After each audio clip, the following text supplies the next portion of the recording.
Tous les caractères ne sont pas présents sur votre clavier, mais sachez qu'il existe tout de même un moyen pour les insérer dans votre document Word 2010.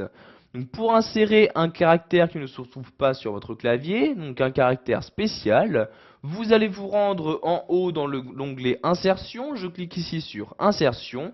Et tout à droite de cet onglet, vous voyez, vous avez ici la partie symbole. Je clique donc ici sur symbole comme ceci et donc le menu comme ceci s'ouvre où vous avez donc dans une première partie de ce menu les symboles les plus utilisés. Donc par exemple, vous voyez ici le symbole euro, le symbole livre comme ceci, le symbole yen, etc. Donc vous avez vraiment tous les symboles les plus utilisés. Donc pour en insérer un, vous n'avez juste qu'à cliquer dessus. Donc par exemple le symbole euro, je clique dessus et automatiquement celui-ci s'insère à l'endroit où se trouvait mon curseur. Il s'insère donc ici dans cette partie-là. Donc sachez qu'une fois le symbole inséré, celui-ci se gère exactement de la même manière que tous les caractères. Donc, par exemple, pour le supprimer, j'appuie ici sur la touche retour arrière de mon clavier. Donc je vais maintenant ici me placer mon curseur à cet endroit-là pour insérer donc un autre symbole à cet endroit-ci.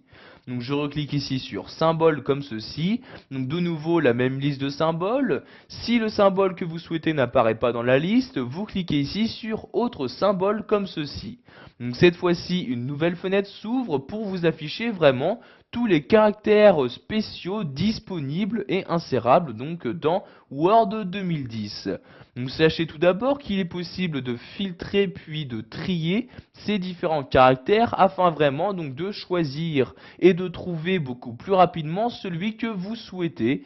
Donc en modifiant par exemple ici la police, je clique sur la flèche et vous choisissez donc quelle police utiliser pour vos caractères. Donc ici je vais garder la police par défaut, je clique donc sur texte normal comme ceci. Ensuite donc ces différents caractères ont été insérés dans différents sous-ensembles. Donc vous voyez ici par défaut, donc ici vous accédez aux symboles monétaires, donc comme l'euro, etc.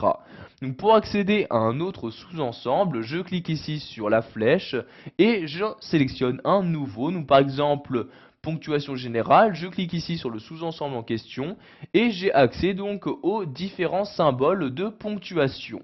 Je peux également naviguer entre ces différents caractères à l'aide de l'ascenseur ici, donc en cliquant sur la flèche vers le bas donc pour descendre et vers le haut pour monter. Vous voyez par exemple ici le symbole racine carrée. Si je souhaite l'insérer dans mon document, je le sélectionne comme ceci et je clique maintenant sur insérer. Celui-ci a maintenant été inséré. En effet, vous voyez, je clique ici sur fermer. Vous pouvez voir qu'à l'endroit où se trouvait mon curseur, le symbole racine carrée a bien été inséré. Je clique donc ici sur retour arrière donc pour le supprimer de mon document. Je vais maintenant retourner dans les symboles, je clique donc ici sur symbole, puis sur autre symbole comme ceci. Donc vous avez ici donc la plupart des symboles insérables, mais pour vraiment tous les avoir, vous cliquez ici sur caractères spéciaux et vous avez maintenant les caractères spéciaux qui s'affichent ainsi que leurs touches de raccourci correspondants. Par exemple, si vous souhaitez insérer le caractère copyright, donc celui-ci, vous voyez, je sélectionne la ligne pour que nous puissions mieux voir. Vous pouvez donc soit passer par cette fenêtre-ci, soit utiliser le raccourci clavier Alt CTRL C.